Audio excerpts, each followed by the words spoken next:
Hello everyone, welcome back to my channel. How are you all? I hope you are doing very well.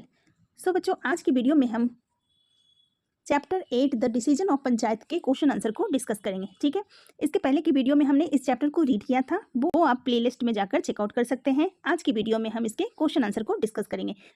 तो बच्चों, आपको ये question answer काफ़ी अच्छी तरह से लर्न हो जाए, समझ में आ जाए, इसलिए मैंने इनके आंसर बहुत ही छोटे छोटे लिखे हैं ताकि आपको लर्न करना बिल्कुल आसान हो जाए। तो चलिए इस वीडियो को स्टार्ट करते हैं। तो सबसे पहले है let us think. Number 1, answer the following questions. हमारा फर्स्ट क्वेश्चन है why did the farmer by the well. जो फार्मर था उसने वेल क्यों खरीदा था? क्योंकि फार्मर जब थोड़ा रिच हो गया था, उसके पास पैसे आ गए थे, तो उसने एक से ज़्यादा खेत खरीद लिए थे और उनमें सिंचाई के लिए उसे पानी की ज़रूरत था, इसलिए उसके नेबर के पास जो वेल था उसने खरीद लिया था। तो हम आंसर लिखेंगे the farmer bought the well for water. Next question है why did the farmer become upset. Farmer upset क्यों था? तो फार्मर अपसेट इसलिए था क्योंकि उसने अपने पड़ोसी से कुआं तो खरीद लिया था, लेकिन वो उसमें से उसका पानी देने से मना कर रहा था, जिसके कारण वो काफ़ी परेशान था। तो हम आंसर लिखेंगे the farmer became upset because his neighbour stopped him taking water from the well. ये फ्रॉम 2 बार आ गया है, ठीक है, तो ऐसे हम आंसर लिखेंगे। नेक्स्ट क्वेश्चन है how did the panchayat solve the problem. तो पंचायत ने इस समस्या का समाधान कैसे किया?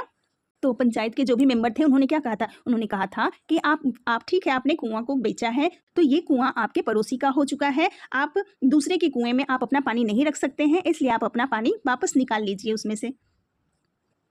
तो हम आंसर लिखेंगे the panchayat told the neighbour to remove the water from the farmers well. Panchayat ने कहा कि आप फार्मर के वेल में से अपना पानी निकाल लें। नेक्स्ट क्वेश्चन है what was the final judgement given by the panchayat. तो पंचायत ने फाइनल जजमेंट क्या दिया था? हम आंसर लिखेंगे the water belongs to the farmer and the neighbour must pay a fine. पानी किसान का है और पड़ोसी को जुर्माना देना होगा। तो इस तरह का फाइनल डिसीजन पंचायत ने दिया। नेक्स्ट क्वेश्चन है थिंक एंड डिस्कस। फर्स्ट है do you think the decision of the panchayat was correct. तो हाँ, पंचायत का डिसीजन बिल्कुल करेक्ट था। हम आंसर लिखेंगे yes it was fair. Next question है number 2, you have an extra painting box which you wish to share with your friends in the class to complete an activity. तो आपके पास एक extra painting box है जो आप अपने class के friend के साथ शेयर करना चाहते हो एक्टिविटी को कंप्लीट करने के लिए। 2 of your best friends, Radha and Sita, fight for the box. How would you deal with the situation so that you are fair to both of them? तो आपकी जो बेस्ट फ्रेंड है राधा और सीता, वो दोनों है जो वो आपस में लड़ाई कर रही है वो पेंटिंग बॉक्स को लेने के लिए। तो इस सिचुएशन को आप कैसे संभालोगे? तो क्या करोगे? आप क्या कहोगे उनको बोलोगे कि आप दोनों मिलकर इस पेंटिंग बॉक्स को शेयर करो। ठीक है, तो आंसर लिखेंगे I will ask them to share the box. ठीक है, नेक्स्ट क्वेश्चन है हु सेड टू होम। यहाँ पे कुछ सेंटेंसेस लिखे हुए हैं, तो ये सेंटेंसेस किसने किससे कहा? फर्स्ट सेंटेंस है I sold only the well not the water. तो ये किसने कहा था कि मैंने तो तुम्हें सिर्फ कुआं बेचा था, पानी तो बेचा ही नहीं था। तो ये नेबर ने कहा था फार्मर से। ठीक है, नेक्स्ट है रिमूव द वाटर और use it all up immediately. तो ये किसने कहा था? या तो कुएं से पानी निकाल लो या तो बहुत ही जल्द उस पानी को यूज कर लो। तो ये चीफ ने, जो पंचायत के जो चीफ थे, उन्होंने कहा था नेबर से। ठीक है, नेक्स्ट है number C, he is not letting me take the water. तो ऐसा किसने कहा था कि ये मुझे पानी लेने नहीं दे रहा है? तो ये फार्मर ने कहा था चीफ से। ठीक है, नेक्स्ट क्वेश्चन है let us learn match the words with their meanings. यहाँ पे कुछ वर्ड्स दिए गए हैं, दूसरे बॉक्स में उनके मीनिंग्स दिए गए हैं, दोनों को आपने मैच करना है। तो फर्स्ट वर्ड है प्रोस्पर्ड, मीन्स की होता है टू ग्रो वेल्दी। ठीक है, तो यहाँ नंबर 1 हो गया, मीन्स कि अमीर होना। दूसरा है cunning means clever in a tricky way, ये हो गया नंबर 2। थर्ड हो गया वरीड मीन्स वेरी अपसेट, ये हो गया नंबर 3। नंबर 4 है समन होता है जब कोर्ट से या फिर किसी स्थान से कोई ऑर्डर आता है। तो ये हो गया to order someone come to a particular place, ये हो गया नंबर 4। अडैमेंट मीन्स हो गया अपने माइंड को चेंज कर लेना, ठीक है। तो नंबर 5 हो गया ये, refusing to change one's mind. Next है जजमेंट। जजमेंट मीन्स हो गया a decision make by a group. ये हो गया नंबर 6, ठीक है। इस तरह से हम करेंगे इसको मैच। नेक्स्ट है B part, fill in the blanks with the correct prepositions in, at, by, after, before, under, with, to, for. A preposition can use be more than once, ठीक है। यहाँ प्रीपोजिशन आपने यूज करना है, ठीक है।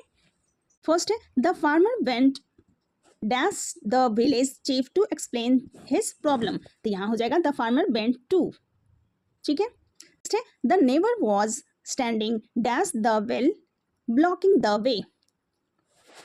तो जो नेबर था वो कुएं के बिल्कुल आगे खड़ा था, स्टैंडिंग बाय द, ठीक है, उसने उसका रास्ता रोका हुआ था, तो यहाँ हम बाय लिखेंगे। नेक्स्ट है the villagers tried to reason dash the cunning man. Reason अब यहाँ डालेंगे हम विथ, ठीक है। नेक्स्ट है the decision was made dash careful consideration of both sides. तो यहाँ भी हो जाएगा the decision was made with,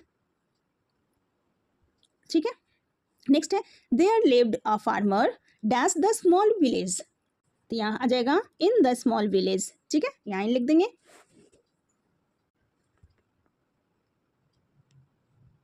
next है the panchayat members listen to both the sides dash coming to decision. तो डिसीजन देने से पहले उन्होंने दोनों साइड की बातें सुनी थी, तो यहाँ लिखेंगे बिफोर, ठीक है। नेक्स्ट है the villagers gathered the panchayat dash the banyan tree. तो वो बैनियन ट्री के नीचे बैठे थे पंचायत का डिसीजन देने के लिए, तो यहाँ लिखेंगे अंडर। नेक्स्ट है the neighbour was punished dash his dishonesty. तो यहाँ हो जाएगा फॉर हिज डिसऑनेस्टी। नेक्स्ट है the chief listened carefully dash both the farmer and the neighbour. Chief listened carefully to both, यहाँ टू हो जाएगा। नेक्स्ट है the villagers agreed to meet dash a later time to discuss the issue. तो यहाँ हो जाएगा meet at a later, यहाँ at आ जाएगा। नेक्स्ट है the farmer decided to buy a bell dash buying his third field. After ने तीसरा खेत खरीदने के बाद बेल को खरीदा था। नेक्स्ट क्वेश्चन है C, rearrange the event in a correct order. यहाँ पे कुछ इवेंट दिए गए हैं, उनको आपने करेक्ट ऑर्डर में रीअरेंज करना है। तो फर्स्ट है Sam sat by the small stream to rest and enjoy the peaceful sound of the water. Second है Sam felt grateful for the time to spend in nature. Sam decided to go to a walk in the forest near his house. Next है Sam walked along the narrow path listening to the sound of birds chirping and leaves rustling. After resting, Sam continued his walk feeling refreshed. तो first number पे हो जाएगा Sam decided to go for a walk in the forest near the house. उसके घर के पास जो जंगल था वहाँ पर जाने का उसने डिसीजन लिया, तो ये हो गया नंबर 1। नेक्स्ट पे हो जाएगा Sam walked along the narrow path listening to the sound, वो ये हो जाएगा नंबर 2 पे, ठीक है। देन हो जाएगा Sam sat by the small stream to rest and enjoy the peaceful sound of the water, ये हो गया नंबर 3। नंबर 4 पे हो जाएगा after resting Sam continue his walk feeling refreshed, यहाँ हो जाएगा नंबर 4, ठीक है। फिर जो लास्ट रह गया Sam felt grateful for the time he spend in nature, ये हो जाएगा नंबर 5, ठीक है। इस तरह से आप अरेंज कर लेंगे इसको।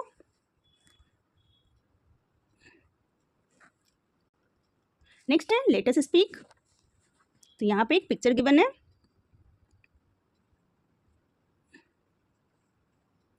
यहाँ क्वेश्चन पूछा जा रहा है what do you think will happen next.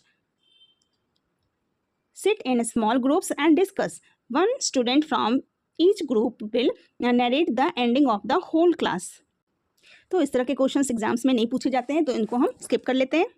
Next question है let us write. Imagine you are the farmer, write a letter to your friend about the incident and the decision of the panchayat. तो आप imagine कीजिए कि आप एक farmer हैं और अपने फ्रेंड को आप एक लेटर लिखिए जिसमें किसान और पंचायत के बीच जो भी डिस्कशन हुआ उसको, उस इंसिडेंट के बारे में उसे बताइए, ठीक है। तो आप इस तरह से इसको शुरू कर सकते हैं। My dear friend, something happened last week which I want to tell you. I wanted to buy a bell. ठीक है, इसी को आगे कंटिन्यू करना है, तो इस तरह से हम करेंगे. My dear friend, something happened last week which I want to tell you. I wanted to buy a bell for my fields, so I bought one from my neighbor. But the next day he stopped me from taking water, saying he only sold the bell, not the water. I was upset and went to the village chief. The panchayat meet under the banyan tree and heard both sides. आगे लिखेंगे, they decided that if the water was his, he must remove it from my well or it belongs to me. The neighbor apologized and paid a fine. I am so relieved. Yours, farmer. Next question, read the following sentences. Water is priceless. It means that water is valuable, that is so valuable that you cannot put a price on it.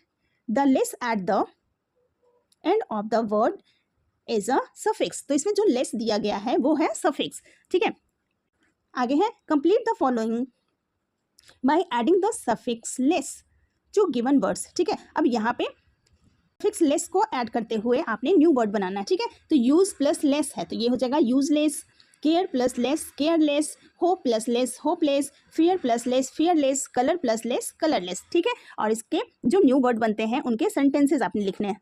तो इस तरह से लिखेंगे हम, use plus less useless, sentences का बन जाएगा the tool is useless. दूसरा है hope plus less hopeless, sentence बन जाएगा ही फेल्ट होपलेस. नेक्स्ट है care plus less careless, sentence बन जाएगा शी इज केयरलेस. नेक्स्ट है फियर प्लस लेस तो हो जाएगा फियरलेस, सेंटेंस हो जाएगा ही इज फियरलेस. नेक्स्ट है हेल्प प्लस लेस तो हो जाएगा हेल्पलेस, सेंटेंस बन जाएगा द बॉय वॉज हेल्पलेस. ठीक है, तो इस तरह से सफिक्स ऐड करके हमने न्यू वर्ड बनाना है और उसके सेंटेंसेस लिखने हैं. नेक्स्ट है let's listen to your teachers, read about the passage and answer the questions by choosing the correct options. ठीक है, यहाँ पे एक पैसेज गिवन है, आपने उसको लिसन करना है और नीचे कुछ क्वेश्चंस दिए गए हैं उनके आंसर करना है. ठीक है, A long time ago in a small village of West Bengal there lived a kind and wise man named Sri Ramakrishna Paramahansa. तो बहुत समय पहले की बात है, वहाँ पे एक छोटा सा गांव है, वेस्ट बंगाल में एक छोटा सा गांव था. वहाँ पे एक काइंड और बहुत ही ज़्यादा बुद्धिमान इंसान रहता था जिसका नाम था Ramakrishna Paramhans. He loved to talk to people about God and taught that all religions are like rivers. They may take different paths but they all lead to the same ocean. तो वो जो रामकृष्ण परमहंस थे उनको गॉड के बारे में बातें करना बहुत अच्छा लगता था. He lived in a simple life, wearing plain clothes and eating very little. But his smile and loving words made everyone feel special. और वो जो थे बहुत ही ज़्यादा सिंपल इंसान थे, उनको सिंपल लाइफ जीना प्लेन कपड़े पहनना और सादा खाना खाना उन्हें बहुत ज़्यादा पसंद था. लेकिन उनकी जो स्माइल थी और प्यारे प्यारे जो वर्ड होते थे वो सबको बहुत ही ज़्यादा स्पेशल फील करवाते थे. One day a curious young boy named Naren came to meet him. और एक दिन उनसे मिलने एक बहुत ही ज़्यादा ज्ञासु बच्चा आया, उनका नाम था Narendra. Ramakrishna saw something special in Naren and became his teacher. और उन्होंने नरेन में कुछ स्पेशल देखा और उनके टीचर बन गए. He taught Naren about courage, kindness and how to find peace within. Naren later grew up to become a famous Swami Vivekanand, spreading his teacher's wisdom to the world. और वो आगे चलकर वो काफ़ी फेमस हुए स्वामी विवेकानंद के नाम से और उन्होंने अपने टीचर के विजडम को पूरे वर्ल्ड में फैलाया. Even today Ramakrishna teaching the inspire many people everywhere. और रामकृष्ण परमहंस के जो भी लेसन्स थे उनसे काफ़ी सारे लोग इंस्पायर हुए. यहाँ पे कुछ क्वेश्चंस गिवन है. Where was Shri Ramakrishna Paramahansa born? तो अभी हमने पढ़ा कि small village in West Bengal, तो ये भी आंसर सही हो गया. Who was the curious boy that became Shri Ramakrishna's student?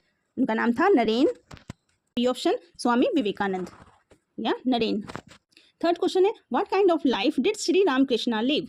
वो कैसे लाइफ जीते थे? बिल्कुल ही सिंपल एंड लविंग लाइफ जीते थे, तो बी राइट ऑप्शन हो गया इसका.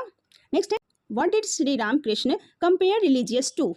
तो राइट ऑप्शन हो गया option C rivers flowing on the ocean. Next question है what did Shri Ramakrishna teach Naren? Ramakrishna ने नरेन को क्या टीच किया? तो राइट ऑप्शन है option D, to find peace. अब यहाँ पे एक फिर से पैराग्राफ गिवन है, इसको आपने पढ़ना है, फिर नीचे कुछ क्वेश्चंस दिए गए हैं, उनके आंसर आपने करने हैं। You must have seen a neem tree near your house और नियर द स्कूल और बिसाइड द रोड। तो आपने नीम ट्री जरूर देखा होगा अपने घर के पास या फिर स्कूल के पास या फिर रोड के किनारे। Almost everyone can recognized a neem tree, और सभी लोग नीम ट्री को पहचानते हैं। The neem is a magic medicine tree because almost every part of the tree is used for medicine. Sometimes sick people are given neem juice to drink. People use the twigs to neem tree and toothbrush to clean their teeth. Burn some dry neem leaves inside the house and see the mosquitoes disappear. When you store winter clothing or blankets, keep dry neem leaf between them. This helps keep away insects. When you store the rice, keep dry neem leaves at the bottom of the rice bin. This keeps pest away. तो यहाँ पे नीम tree काफ़ी ज़्यादा लाभदायक है, उसके बारे में बताया गया है। नीचे कुछ क्वेश्चन है वो देख लेते हैं। फर्स्ट क्वेश्चन है where can we find neem trees. तो आपने यहाँ से आंसर ढूंढना है। ये देखिए, near your house we can find neem tree, near house, near the school और बिसाइड द रोड। ठीक है, ये लिखेंगे। नेक्स्ट क्वेश्चन है why do you think neem is called the magic tree. तो नीम को मैजिक ट्री क्यों कहा जाता है? क्योंकि नीम का हर एक पार्ट जो होता है वो यूजफुल होता है। तो यहाँ देखिए आंसर है because almost every part of the tree is useful for medicine. ठीक है, नेक्स्ट है what happens when dry neem leaves are burned. जब सूखे नीम के पत्तों को हम जलाते हैं तो क्या होता है? तो जो भी आपके आसपास के एरिया में मॉस्किटोज होंगे वो सारे भाग जाते हैं। तो यहाँ देखिए आंसर है When dry neem leaves are burnt, mosquitoes are disappear. ठीक है, नेक्स्ट है why do people put neem leaves in clothes and rice container। तो राइस कंटेनर में और क्लोथ्स के बीच में ड्राई लीव्स क्यों रखते हैं? तो आंसर लिखेंगे people put neem leaves in clothes and rice container to keep pests away. यहाँ से आंसर लिखेंगे। ठीक है, नेक्स्ट क्वेश्चन है how are neem twigs used. Answer लिखेंगे neem twigs used for toothbrush.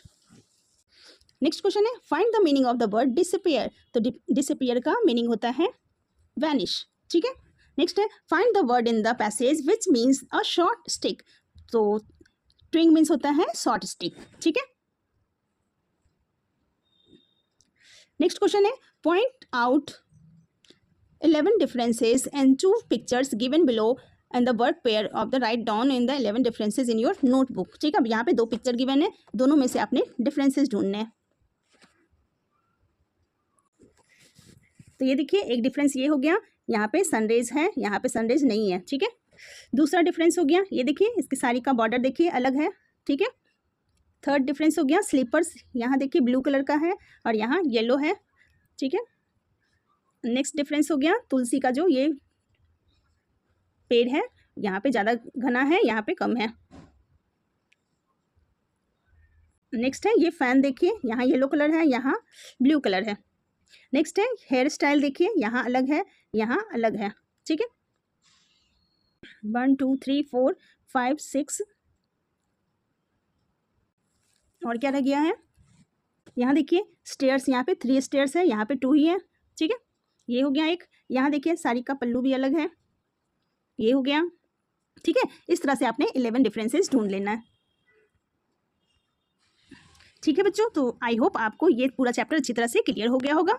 मिलते हैं फिर नेक्स्ट वीडियो में। Thank you so much.